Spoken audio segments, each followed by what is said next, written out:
do.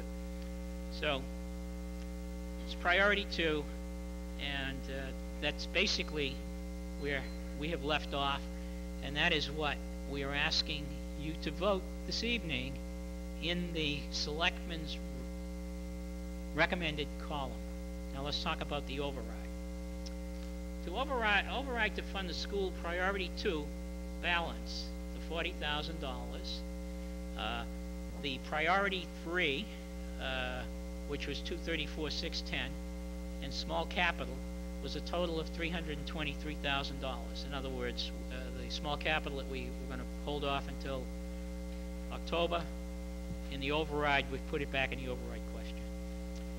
In the override question to the original group of TA cuts of $184,249, we're restoring $54,311. Now, a number of those cuts were not cuts, but were estimates of costs that changed.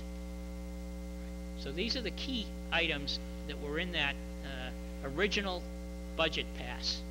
Assessors software, $6,800. Police expenses, $2,800.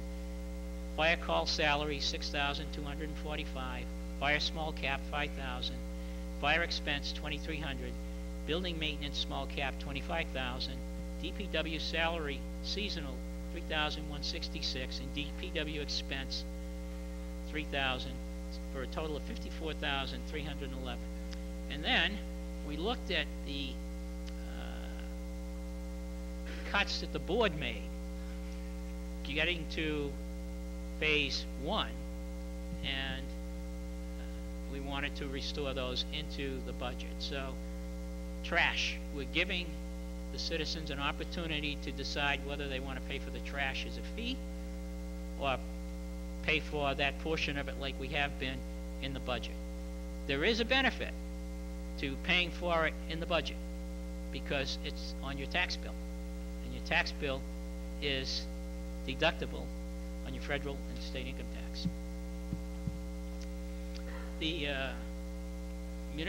municipal small cap that we delayed until October, we've put back in the budget. DPW park and salary, we've put that back in the budget. Recreation salary, $45,495, one of the original cuts, put back in the budget. And restore public safety, DPW overtime, the $39,407, which gives us a $426,922 figure. So the override question, and Mr. Messeri, I'm sorry. Are you almost this is done? This is just about Okay, thank you. Am I over my time? Yes. That was the beep. That was the beep. Okay. The later beep was a cell phone someone didn't turn off. But the first beep. So if you take the school funding, you take the partially restored administrative cuts and the board cuts, the override question is $867,530, and that's what you will be voting on the second column. Now keep in mind, when I read the motion, it was 600 and something thousand, and the reason is the balance of it is on the 2/3 vote section, which I'll read after we approve this portion of the budget. So, one last thing, the cost of an override, $687,532, has a 32.3 cent impact on the tax rate.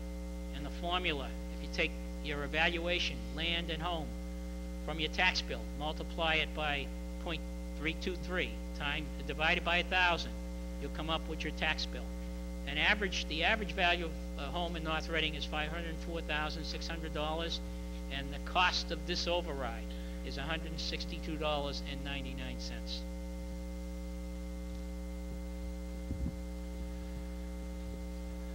Before we go to the recommendations, there was one item when we got to the budget. Mr. Messeri.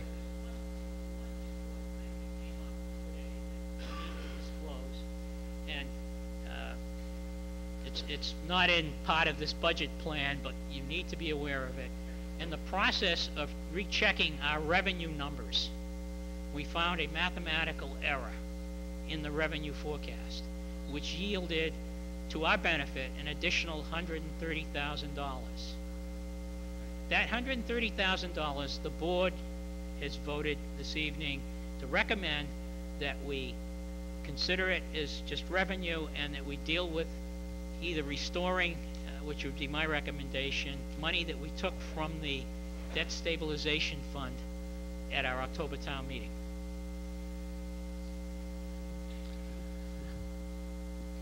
Before we go to the recommendations, there's one item when we got to the budget that I wanted to mention. We have one member of the school committee who has served the school committee for 18 years, if I have the right number, 20 if I get the number from some people, I don't know.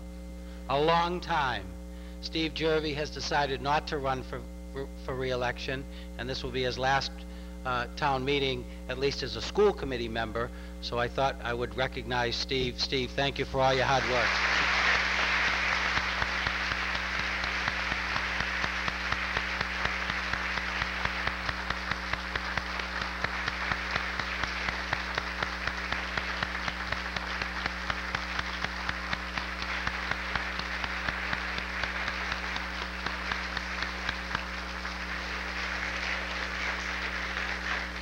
I didn't say you could have the floor or the microphone. I said I recognized you for all your work.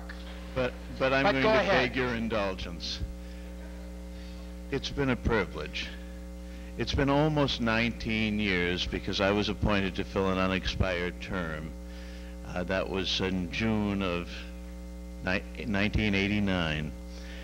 And it has been an extraordinary privilege to serve you and your children for those years. As I watched graduation last June, I realized that some of those young people had not been born when I started serving on the school committee. It's a good time for me to step aside because it's a very strong school committee. It'll be an excellent committee to train a successor. It's a good time to step aside because my last child will be graduated before another term would have completed. And that insight into what happens in the schools has always been important to my work on the committee. So I want to thank you for your support over all these years, for the kind applause of a few moments ago, but I do want to ask you for something more tangible, because our children need help. You will be asked to approve an override number, and I'm going to ask you to go out and support that override for our children. Thank you.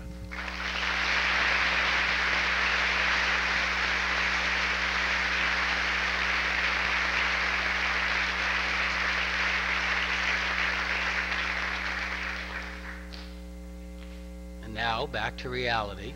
To the motion, recommendations from the Board of Selectmen. Mr. Messeri. For those who couldn't hear him, they recommend. For the Finance Committee. The Finance Committee obviously has spent a lot of time on this budget as well. Jim Messeri has hit upon just about all of the points that we wanted to make, but I thought just to underline a couple because it's important. The nearly 40 or over $47 million operating budget this year was the result of a lot of compromises and anticipated costs that came in lower than we had thought they were going to, and some transfers from the operating budget to real estate taxes. So there was a whole bunch of things that helped bring this into reality. As Mr. Messeri mentioned, just a few short weeks ago, there was about a $1.1 million gap between the status quo budget and the available funds that we were projecting in the budget to make this work. And a lot of work went into bringing that in. We had some good fortune in that the competition that was created by the town being very open with its desire to investigate going into the state health insurance plan brought Blue Cross to a position where they came in with a very modest increase, about $500,000 less than what was in the original budget when the process started. That savings was used to move into the school budget, and I think that was a good thing to do. We need to look at health insurance going forward, though. There are other savings that can be realized. Our health insurance plan has got co-pays and for doctor's visits and emergency room visits that are not what you would find in the private sector. There can be additional savings, and that savings would accrue not only to the town, but also to the employees. The employees paying 30% of the premium. They would save 30% of whatever the change was in the health insurance by looking at these changes to the plan. Most companies have done this and have saved some money, and the employees of those companies have saved money as well. So it's something that we really need to look at in the coming year. The decision to move from the $225,000 out of the budget for trash collection to a fee-for-service base was a very difficult decision, but necessary in order to free up, again, additional funds to get the budget balanced and to provide the needed funds for the schools. Those changes, those two changes, can be carried over to next year because those are changes in the cost structure.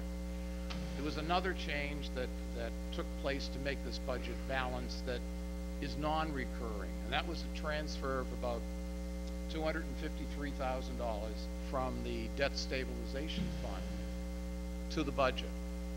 That was a one-time shot that will not be available, and it is actually the view of the Finance Committee that whatever free cash is available in the fall ought to be, part of it at least, earmarked to put it back into that stabilization fund.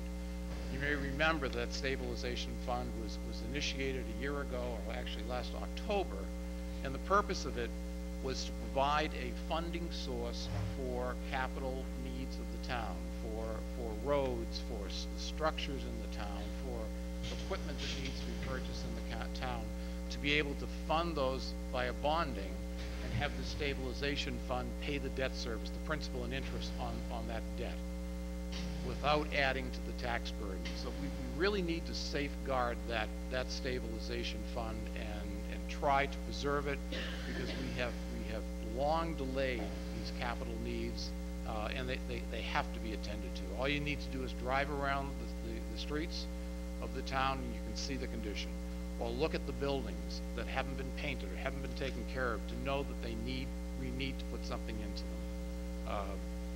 So that is a kind of a one-time savings this year to make the budget work, but we can't count on that happening in the future. There were some other transfers that were made from the tax base to fees for services. Athletic fees were increased by $35,000. There was a decrease, as we've heard tonight, in the Parks and Recreation budget of $45,000, which is going to necessitate a fee charged for the participants in that program. So that money isn't totally saved, but it's moved out of the tax base and going to be paid by the users.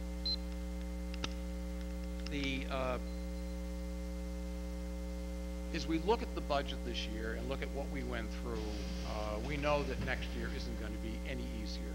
In fact, it probably is going to be more difficult. We're not going to have the good fortune of a $500,000 savings in health insurance. Hopefully we'll see some more savings in health insurance, but you're not going to see items that big. We need to look at very critically how the town is managed, how each of the departments are managed, both the municipal departments and the school departments, and find ways of doing business in a manner that is going to be more economical and will combine resources wherever we can to try to save some additional funds. Finance Committee intends to take an active role in that process. We will be working with the departments over the next year to try to come together and to find some solutions to these issues. The Finance Committee does recommend this operating budget. Thank you.